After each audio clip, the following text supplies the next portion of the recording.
সালামু আলাইকুম সম্মানিত ভোটারগণ, বাংলাদেশে যত বাঙালি আছেন সবার প্রতি রইল আমার আন্তরিক অভিনন্দন, শুভেচ্ছা, ভালোবাসা। সামনের 12 তারিখে জাতীয় নির্বাচন, 11তম আমাদের জাতীয় সংসদ নির্বাচন। যেহেতু 15 বছর আমরা ভোট দিতে পারি নাই, আমরা 12 তারিখে সকলে ভোট দিব। ভোট আপনার একটা সম্পদ, আনামত। এই ভোট আপনি কাকে দিবেন আপনার ব্যক্তিগত বিষয়। যাকে পছন্দ হয় তাকে আপনি ভোট দিবেন। ভোট আপনার যোগ্যতা ব্যক্তিকে আপনি ভোট দিবেন। ভোটের মালিক আপনি, আপনার ভোট আপনি দিবেন, যাকে খুশি তাকে দিবেন। যার যোগ্যতা ব্যক্তি সমাজে আপনার দেশের জন্য কাজ করবে তাকে আপনি ভোট দিবেন। ভোট এমন একটা আমানত আপনার জিনিস। এই ভোট মানে হইল আপনি বাংলাদেশের নাগরিক। বাংলাদেশ ভালো মন্দ দেখা, আপনার ছেলে মেয়েদের ভবিষ্যৎ আপনার ভোটার আইডি কার্ড। রাষ্ট্রীয় আপনাকে একটা নাগরিকতা দিয়েছে।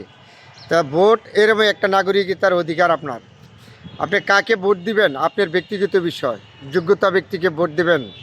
12 তারিখে সারাদিন আপনারা যে কোনো মার্কা, যে কোনো ব্যক্তিকে আপনি ভোট দিবেন আপনার মনের ইচ্ছা।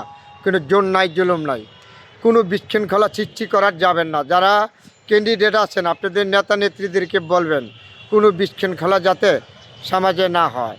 ভোট আপনার সম্পদ, আমার সম্পদ, আমরা আমানত রক্ষা করব। আপনি ভোট দিবেন একদিন 12 তারিখে, 5 বছর আপনার এই লোক দেখে রাখবে আপনার ভালো মন্দ যা আছে, অন্যায় ন্যায় বিচার। এই লোক আপনার 5 বছর সেবা করবে। তাহলে আপনার মূল্যবান ভোটটা এমন একজন ব্যক্তিকে দিবেন যেখানে আপনার দেশের জন্য, সমাজের জন্য কাজে লাগবে, তাকে আপনারা ভোটটা দেবেন। আপনার ভোট আপনার মালিক, আপনি যাকে খুশি তাকে দিবেন। আপনার এখানে জোর নাই। যোগ্যতা ব্যক্তি, তবে একটা কথা আছে, যোগ্যতা ব্যক্তিকে আপনার ভোট দিতে হবে। যে সমাজে মনে করবেন যোগ্যতা, দেশের জন্য কাজ করবে, জনগণের জন্য কাজ করবে, তাকে আপনি ভোট দিবেন। আপনার ভোটটা বিশাল বড় একটা মূল্যবান শক্তি।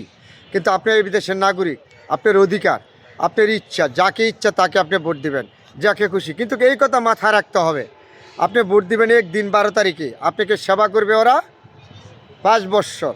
এটা আপনার মাথায় রাখতে হবে। তার মানে আমানত নষ্ট করবেন না। যেখানে কাজে লাগবে, এই গুরুত্বপূর্ণ ব্যক্তি, সমাজের মধ্যে যে ভালো ব্যক্তি, তাকে আপনি ভোট দিবেন।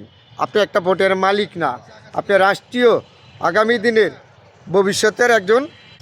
আপনার একটা ভোট নিয়ে আগামী দিনে উনি এমপি হবে, মন্ত্রী হবে, সমাজে ভালো কাজ করবে, আবার কিছু লুটপাট করবে, দুর্নীতি করবে, সব কিছু করবে। কিন্তু ভোট কিন্তু আপনার একটা ভোট দিয়ে কিন্তু সে এমপি হবে, মন্ত্রী হবে, লুটপাট করবে, সব কিছু করবে, কোনো সন্দেহ নাই। তাহলে আপনার মাথার মধ্যে রাখতে হইব আপনার সম্পদটা যেন বিফলে না যায়। আপনার সম্পদটা জায়গা মতো লাগাবেন, কেননা আপনার এই ভোটটা বিশাল বড় মূল্যবান সম্পদ। আবারও বলেছি, আপনার ভোট আপনি দিবেন, যাকে খুশি তাকে দিবেন, যা যোগ্য ব্যক্তি তাকে দিবেন। আমি কোনো দল বলি নাই, আমি কোনো মার্কা বলি নেই, আমি বলেছি যোগ্য ব্যক্তিকে আপনি ভোট দিবেন। আপনি এই দেশের নাগরিক। যারা এই দেশের লাল সবুজের পতাকা বিশ্বাস করেন, বাংলাদেশ স্বাধীনতা বিশ্বাস করেন, এই হিসাবে চিন্তা করে মাথার মাঝে আপনার ভোট আপনি দিবেন, যাকে খুশি তাকে দিবেন।